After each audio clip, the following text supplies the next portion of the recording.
Buonasera e benvenuti a questa edizione del telegiornale. Vediamo insieme i principali titoli.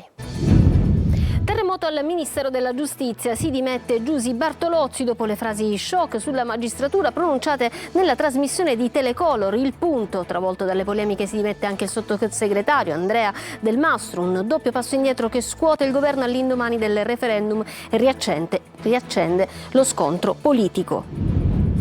Il boss Carmelo Vetro, intercettato, parla di presunti finanziamenti illeciti alle campagne elettorali dell'ex manager del Policlinico di Messina, Salvatore Iacolino, e di Tamaio. Emergono nuovi dettagli dall'inchiesta su mafia e corruzione. Via libera entro la fine dell'estate 2026 al ponte sullo Stretto. L'AD Pietro Ciucci conferma in Senato il possibile completamento dell'iter autorizzativo e l'avvio dei lavori già nell'ultimo trimestre dell'anno. Nessuna infrazione in corso, mentre il costo dell'opera sale a 10 miliardi e mezzo. A Gela torna l'emergenza idrica, non per mancanza di pioggia ma per i limiti strutturali delle dighe che continuano a sversare acqua in mare. Gli agricoltori denunciano il rischio di campi a secco in estate, mentre cresce la pressione sulle istituzioni per interventi urgenti. Il crollo del gigantesco masso alla Timpa di Acireale, il sindaco Barbagallo cerca di rassicurare: nessuna frana in atto. Stamane sopra il luogo della protezione civile la strada resta chiusa.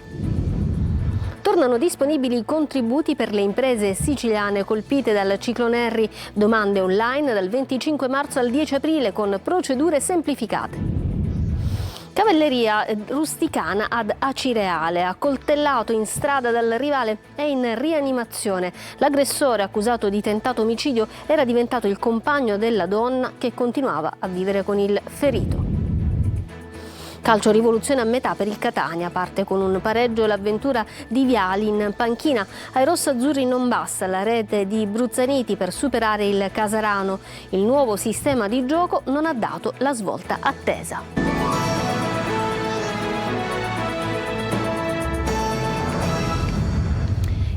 In apertura la politica, perché cadono le prime teste nel centrodestra dopo la vittoria del no al referendum. Si dimette la palermitana Giusy Bartolozzi, capo di gabinetto del ministro della Giustizia, finita nella bufera per una frase pronunciata pochi giorni prima del voto referendario proprio in diretta da questi studi nella trasmissione di Telecolor, Il Punto, che è diventata fatale. Vediamo. La vittoria del no comincia a mietere vittime nel governo Meloni. La palermitana Giusy Bartolozzi, capo di gabinetto del ministro Carlo Nordio, si è dimessa dall'incarico. Analoga decisione ha maturato il sottosegretario Andrea Del Mastro, che ha consegnato una lettera con le proprie irrevocabili dimissioni. Bartolozzi, mai messa in discussione dal ministro Nordio, era finita nella bufera per una frase infelice pronunciata durante la trasmissione Il Punto. In quella occasione aveva definito la magistratura un plotone d'esecuzione, causando una reazione indignata dei magistrati, categoria della quale Bartolozzi fa parte provenendo proprio dai ranghi della magistratura. Su indicazione dello stesso ministro, all'indomani aveva chiesto scusa per la frase e chiarito il proprio pensiero, relegando il concetto solo a una specifica parte ed escludendo di considerare in questo modo l'intero corpo giudiziario. Diversa la vicenda del Mastro, fatto sta che la vittoria del no sembra aver travolto anche gli uomini e le donne del governo e sottogoverno, ritenuti in qualche modo non più adeguati alla prosecuzione dell'attività, vuoi per responsabilità oppure per immagine. I bene informati sostengono però che il terremoto in casa centrodestra nazionale è appena cominciato. Un'intercettazione shock svela presunti legami tra politica, imprenditoria e ambienti mafiosi, con accuse di finanziamenti elettorali in cambio di favori e influenze nelle istituzioni. A parlare senza sapere di essere intercettato il boss di Favara, Carmelo Vetro. La campagna elettorale, quella dell'ex manager del Policlinico di Messina, Salvatore Iacolino, e dell'assessore di Tamaio. Vediamo. La campagna elettorale gliel'abbiamo finanziata, lui e Tamaio. Deve fare quello che chiediamo. Parole pesanti pronunciate senza sapere di essere intercettato. A parlare è Carmelo Vetro, ritenuto vicino ad ambienti mafiosi di Favara. Nel mirino degli inquirenti l'ex manager del Policlinico di Messina, Salvatore Iacolino, suo compaesano, oggi indagato per concorso esterno in associazione mafiosa e corruzione. L'intercettazione è agli atti dell'inchiesta della Procura di Palermo, che coinvolge lo stesso Vetro e il funzionario regionale Giancarlo Teresi. Per entrambi il GIP ha disposto la custodia cautelare in carcere. Deve fare quello che noi gli chiediamo, insiste Vetro, parlando con l'imprenditore Giovanni Aveni, anche lui indagato. Al centro delle indagini una presunta rete di rapporti e favori che secondo l'accusa avrebbe permesso al boss di inserirsi nell'amministrazione regionale tra sanità e lavori pubblici. Tra i casi sotto la lente dei magistrati anche la procedura per l'accreditamento sanitario della società Arcobaleno, riconducibile allo stesso Aveni. Un quadro che, se confermato, delineerebbe un sistema di relazioni opache tra imprenditoria, politica e criminalità organizzata. Il valore del progetto del ponte sullo Stretto è cresciuto di 4 volte, così il presidente dell'ANAC occorre rifare la gara. Parla di progetto ormai avviato, invece la D dello Stretto Pietro Ciucci. Il dibattito oggi in Commissione Ambiente del Senato. Francesco Triolo. Un valore dell'appalto lievitato con un incremento del 248%, senza tenere conto delle attuali spinte inflattive. Le parole del presidente dell'Agenzia Anticorruzione Giuseppe Busia riaccendono le polemiche sul ponte sullo Stretto. Lo ha fatto in Commissione Ambiente del Senato dicendo che è cambiato il contenuto della gara d'appalto, l'apporto dei privati, il rischio economico e senza una nuova gara si escludono concorrenti con possibili risparmi di fondi pubblici.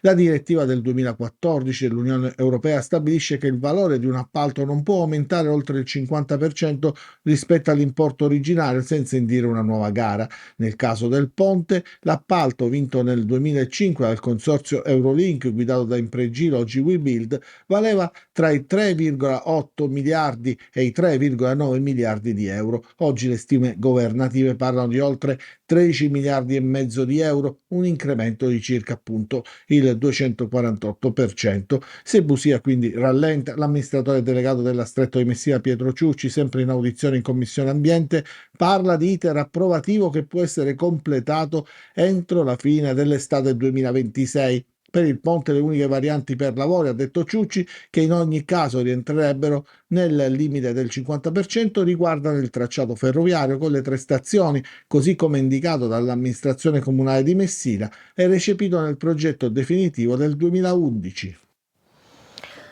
A Gela torna l'emergenza acqua, ma questa volta sotto accusa non è la siccità. Nonostante le piogge, infatti, le dighe del territorio continuano a sversare in mare per limiti strutturali e per problemi di sicurezza. Gli agricoltori protestano in estate, dicono i campi resteranno di nuovo a secco. Sul caso è intervenuto anche l'assessore allo sviluppo economico Filippo Franzone, come ci spiega Gerri Italia.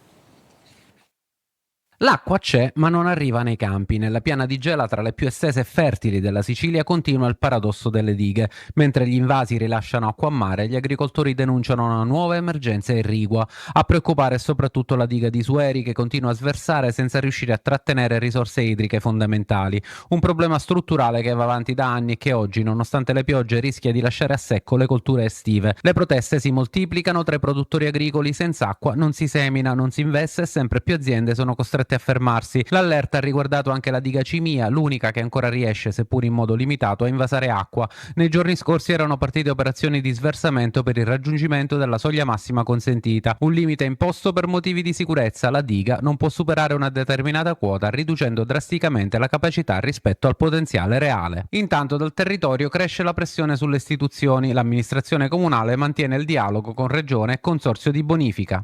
In questo momento comunque la diga Cimia è stata chiusa, il problema è legato alla sicurezza della diga, non può superare l'invaso di 135 metri sul livello del mare. Oltrepassando questo limite devono per forza, su richiesta del Dipartimento Dighe, devono per forza fare scendere il livello, perché per motivi di sicurezza oltre quel livello non si può andare. Sul tavolo progetti di interconnessione tra gli invasi e interventi di manutenzione, ma per gli agricoltori il tempo ormai è scaduto. Gli agricoltori, alcuni hanno già chiuso la partita IVA, altri sono in procinto di chiudere. Questa è una delle più fertili piane d'Italia, ha tanto sole e terreno fertile, ma manca un elemento essenziale per fare agricoltura, l'acqua. Andiamo a Santa Maria la Scala, nella Timpa di Acireale, dove è crollato un enorme masso. Gli abitanti della zona che vivono proprio lì, accanto, sotto la Timpa, sono sicuramente preoccupati. L'amministrazione comunale, però, con il sindaco Barbagallo, cerca di rassicurare: nessuna frana in atto. È andata per noi al sopralluogo oggi con la Protezione Civile Simona Mazzone. Voi dove abitate? Quella casa lì sopra. E questo è il masso, lo vediamo da vicino, che ha destato tanta paura tra i residenti di via Grotte delle Colombe. Si è staccato da là sopra, vedete, accanto a dei fico d'India quasi secchi, e le abitazioni sono lì, a pochi metri. Quando è caduto il masso lei dov'era? A casa. Mi pareva un terremoto, ma facciamo dalla porta. Mezz'ora prima ero qua sotto io. Marito e moglie, proprietari del terrazzamento dove il grosso masso ha arrestato la sua caduta, si sentono miracolati. Ma oggi è il giorno dell'intervento e delle rassicurazioni, con il sopralluogo della Protezione Civile assieme al sindaco di Acireale, Barbagallo.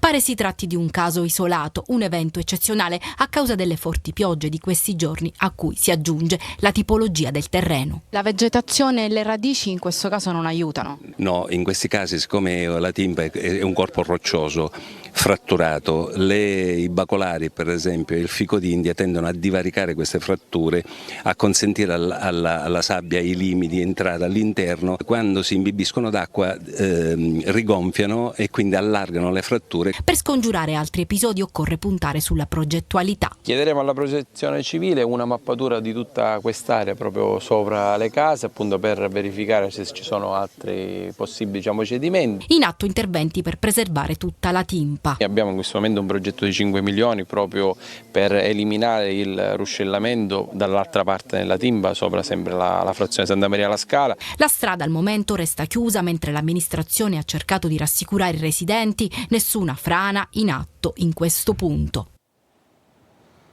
In arrivo nuovi aiuti per chi ha subito i danni del ciclone Harry, aperti di nuovo i termini per accedere ai contributi straordinari. Vediamo i tempi e le modalità nel servizio di Desiree Ferlito. Nuova occasione per le imprese siciliane colpite dal maltempo, riaperti i termini per accedere ai contributi straordinari dopo i danni provocati dal ciclone Harry dello scorso gennaio. La Regione siciliana, con un decreto firmato dal dirigente generale del Dipartimento Attività Produttive Dario Cartabellotta, offre una nuova opportunità, soprattutto alle aziende balneari e a quelle che operano lungo i litorali, tra le più danneggiate dagli eventi calamitosi. Le domande potranno essere presentate a partire da domani, mercoledì 25 marzo, dalle ore 12 fino alle ore 12 di venerdì 10 aprile 2026, esclusivamente attraverso la piattaforma telematica dedicata. Confermate anche le modalità semplificate, non sarà necessario dimostrare la regolarità contributiva né presentare una perizia asseverata. Basterà un'autocertificazione per accedere agli aiuti. Intanto prosegue l'attività di sostegno. IRFIS ha già erogato oltre 7 milioni di euro a favore di 381 imprese ritenute ammissibili, colpite non solo dal ciclone Harry ma anche dalla frana di Niscemi. Un intervento che punta a dare respiro immediato al tessuto economico locale e a sostenere la ripartenza delle attività messe in ginocchio dal maltempo. La Sicilia è simbolo del caro carburanti nel paese. Nonostante il calo del 10% delle quotazioni del petrolio, in Italia i prezzi dei carburanti continuano a correre senza freni e la nostra isola detiene anche il primato. Neppure la recente manovra del governo riesce a contenere questa impennata. Ci racconta tutto Veronica Barbarino. Secondo me lo Stato dovrebbe essere più presente e fare dei controlli a tappeto, perché non può essere che dobbiamo sempre essere solo noi di pagare questa situazione. Giù del 10% la quotazione del petrolio, ma su il prezzo dei carburanti. Non arresta l'impennata in Italia, neppure a seguito della recente manovra del governo. Il diesel, infatti, ha ormai superato stabilmente la soglia dei 2 euro al litro, ma è la Sicilia a far registrare il dato più clamoroso. Nell'isola il prezzo medio del gasolio vola fino a 2,035 euro al litro, conquistando il poco invidiabile primato nazionale. Anche la benzina non si sottrae ai rincari, con un prezzo medio che sale a 1,73 euro al litro. Uso pochissimo la macchina, quindi non mi colpisce direttamente, però sì, effettivamente è un po' una rottura di scatole. I consumatori sono stanchi, un andamento a rialzo che rosica giorno dopo giorno lo sconto sulle accise e pesa sempre più nelle tasche dei cittadini, soprattutto siciliani.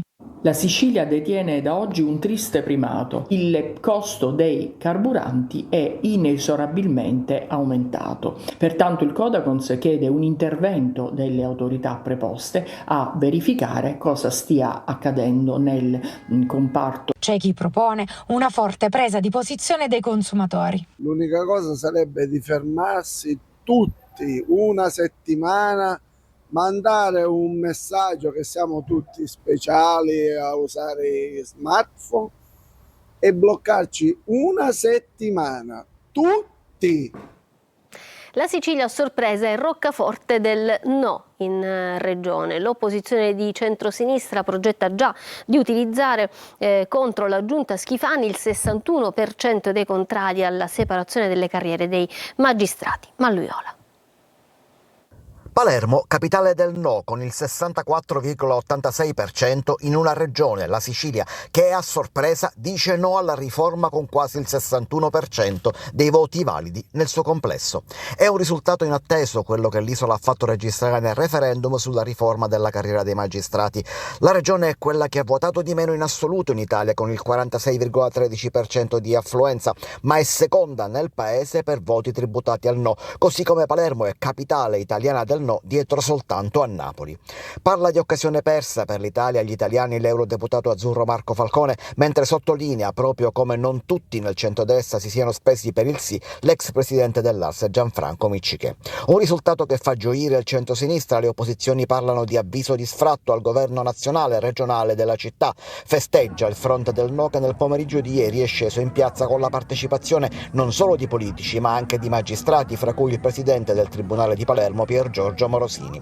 PD e 5 Stelle, insieme a Controcorrente, attaccano il governo, mentre il Progetto Civico Italia chiede subito le primarie per il candidato sindaco della città del fronte progressista per cavalcare l'onda. Ma a prescindere dalla politica, sono proprio i magistrati dell'Associazione Nazionale Magistrati a tirare un sospiro di sollievo. Il risultato del referendum è il frutto di una partecipazione ampia e consapevole, sostengono in una nota ufficiale, che ci richiama tutti a un rinnovato senso di responsabilità verso le istituzioni repubblicane. Cavalleria rusticana ad Acireale, un 39enne di Acicatena arrestato per tentato omicidio, l'aggressione innescata da una furiosa gelosia per una donna contesa. Tonino De Mana. Accecato dalla gelosia, ha tentato di uccidere il suo rivale in amore accoltellandolo in strada e lasciandolo in una pozza di sangue. Teatro dell'aggressione via Igea ad Acireale, dove si sono ritrovati faccia a faccia due uomini, uno dei quali era appena uscito dalla propria abitazione. È bastato poco per scatenare il duello stile cavalleria rusticana, a questo punto innescato da vecchi rancori e al quale avrebbero assistito alcuni parenti della vittima. Sarebbero stati loro i primi a chiedere soccorso e a sollecitare l'intervento delle forze dell'ordine. L'aggressore, un 39enne originario di Acicatena, rintracciato poco dopo dai carabinieri con una lieve ferita ad un dito della mano, è stato arrestato per tentato omicidio. Ad avere la peggio il coetaneo, colpito da 4-5 coltellate all'addome e al torace. Uno dei fendenti gli ha provocato una grave lesione interna. La vittima dell'aggressione è ricoverata in prognosi riservata all'ospedale Cannizzaro, dove è stata sottoposta ad un delicato intervento chirurgico ai polmoni. L'arma, probabilmente gettata in strada dall'aggressore durante la fuga, non è stata ancora ritrovata. Sulla vicenda indagano i carabinieri della compagnia di Acireale, che hanno sentito la donna contesa e alcuni testimoni.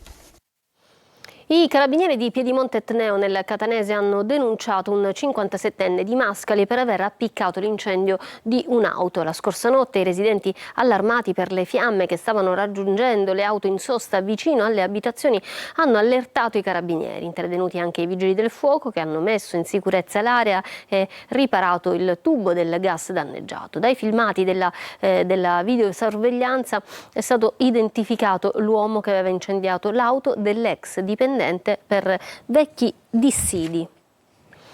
Andiamo a Catania. Cani poliziotto fiutano hashish e marijuana nell'armadio di una abitazione a Picanello. Arrestato un 47enne, indagini per risalire alla piazza di spaccio. De Mana. Occultava stupefacenti nell'armadio della camera da letto, ma il fiuto dei cani poliziotto ha scoperto un nascondiglio e messo nei guai un 47enne di Catania, arrestato al culmine di un'operazione antidroga effettuata in un'abitazione di via Cagnoni, nel popoloso rione di Picanello. Nascosti in borse frigo sono stati rinvenuti oltre 2 kg di hashish e quasi 600 grammi di marijuana. A fare la scoperta sono stati gli agenti delle volanti della squadra cinofili della questura di Catania. Oltre alla droga sono stati sequestrati un bilancino di precisione e diverse buste per il confezionamento. Il 47enne è stato trasferito nel carcere di Piazza Lanza. Indagini sono in corso per risalire alla destinazione della droga che avrebbe fruttato ottimi introiti alla criminalità organizzata. A Licata, nell'Agrigentino, i carabinieri hanno arrestato un uomo per detenzione di materiale esplodente, minacce e danneggiamento. L'indagato aveva esploso 2 colpi di arma da fuoco a salve durante una lite con una vicina di casa. Subito dopo i militari dell'Arma gli hanno trovato in casa ordigni esplosivi artigianali, munizioni e anche armi da taglio. Sgombero imminente alla palestra Lupo di Catania, il centro sociale occupato che dovrà lasciare posto a un parcheggio a pochi passi dal Teatro Bellini di Catania. Non si può demolire un'idea, rivendicano gli occupanti. Sentiamo Lorena Dolci. In poche ore hanno tirato su le transenne, liberato gli stalli. Con i cartelli zona rimozione è arrivato l'avviso per gli occupanti della palestra Lupo, centro sociale al centro di Catania, a 2 passi dal Teatro Bellini, che dovrà essere demolito per fare spazio ad un parcheggio con infopoint e zone a verde. C'è tensione qui alla palestra Lupo, in questa ex stazione occupata ormai da 15 anni, lo sgombero sembra ormai dietro l'angolo. Gli occupanti hanno creato un presidio permanente davanti alla struttura ma non vogliono parlare, affidano le loro dichiarazioni a questo volantino.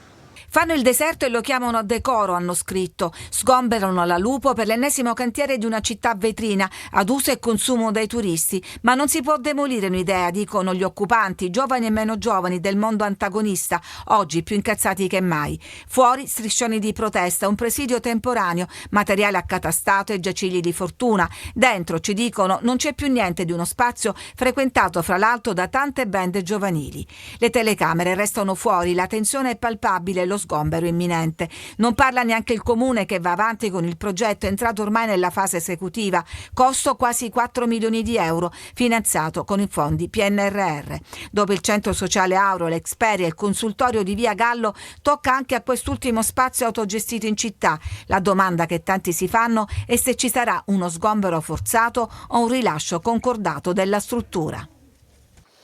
La Sicilia si conferma tra le regioni italiane con i livelli più alti di dispersione scolastica. Il tasso di abbandono precoce raggiunge infatti il 19,4%, il valore più elevato a livello nazionale. È quanto emerso nel corso del convegno organizzato da Assofor con il patrocinio degli assessorati regionali all'istruzione, alla formazione, al lavoro, della famiglia e delle politiche sociali. Presenti fra gli altri il vicepresidente della regione siciliana Luca Sammartino e l'assessore dell'istruzione e della formazione professionale Girolamo Turano. Si punta alla formazione, orientamento e progettualità di percorsi educativi per le sfide del futuro. Ci fermiamo noi adesso per una pausa pubblicitaria, tra poco lo sport.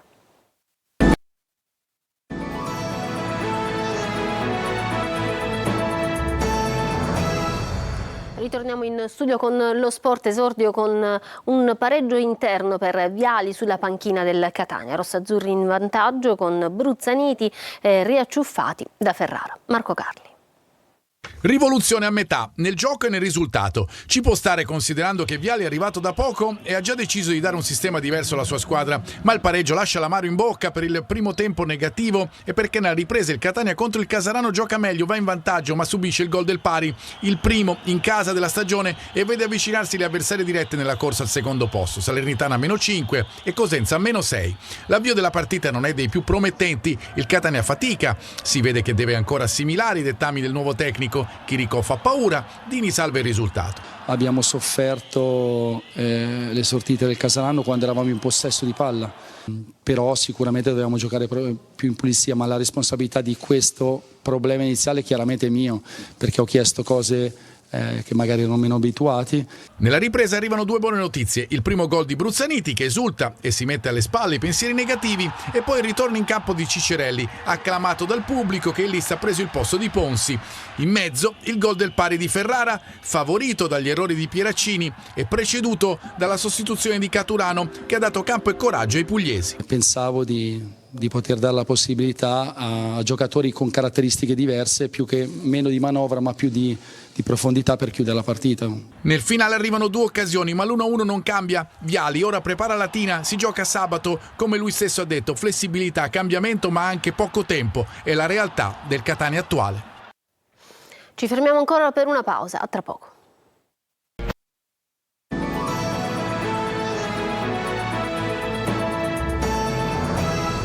Bene, ritorniamo in studio, non ci sono ulteriori aggiornamenti per questa edizione del telegiornale, dunque è tutto. Io vi ringrazio per essere stati con noi da parte mia e dei tecnici della regia che hanno lavorato a questa edizione. Un buon proseguimento di serata, arrivederci.